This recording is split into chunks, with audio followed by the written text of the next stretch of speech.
Now, NAR is actually looking forward, saying, well, okay, what are the 10 forward looking indicators for 2026?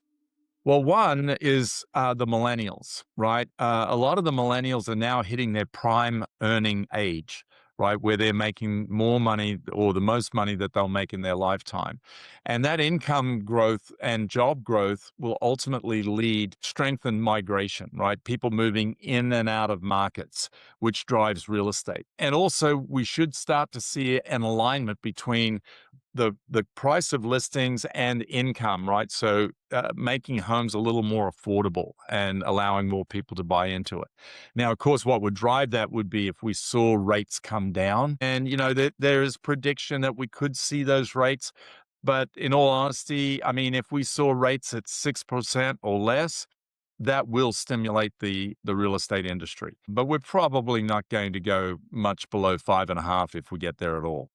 And then, of course, price cuts, right? And now that would be if we see the unemployment rate rise, you'll see people put their houses on the market. And oh, by the way, research just came out that we now have more people with a 6% plus mortgage than those that hold currently a 3% or less interest rate mortgage.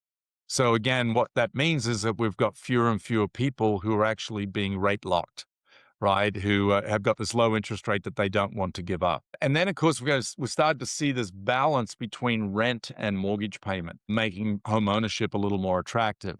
One of the things about, you buy a home, you can actually lock in your housing costs. But if you're a renter, can you actually even lock that in? Of course, the answer is no, because your landlords can continue to raise your rent. And then with the growth of single family permits and mortgage originations, it all bodes well. So NAR is predicting nationally we should see a 14% increase in the number of home sales on a national basis. But again, it's a local business. So we'll see what the impact is locally.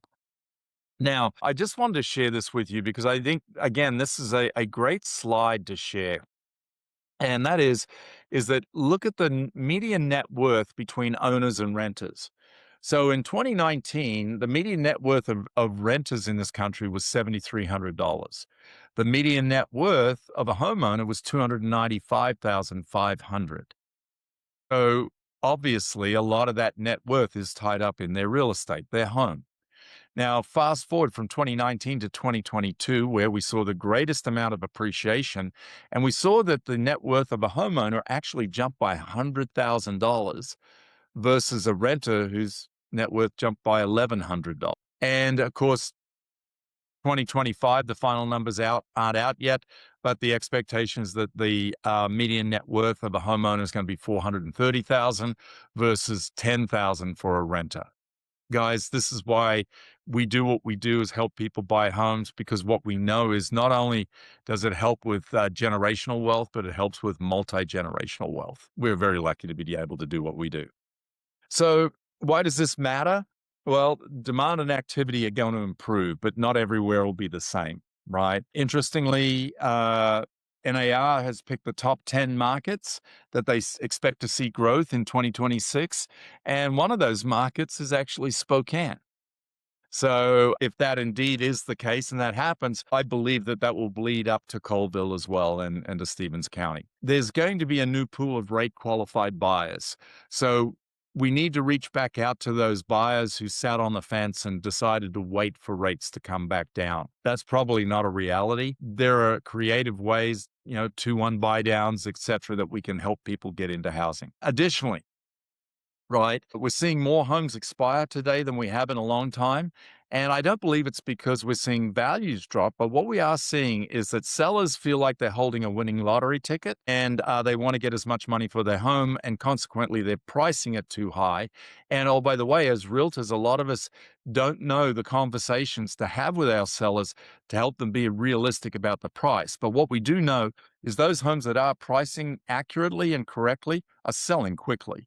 The others are languishing on the market and or having to reduce their prices below market value in order to get activity because they've been out there on the market. So getting clarity around your pricing strategy is key. By the way, an inventory mix is becoming a competitive advantage. Look at the TMO. What price ranges are moving? Where are most of the activity, and focus your efforts on taking inventory in those price range.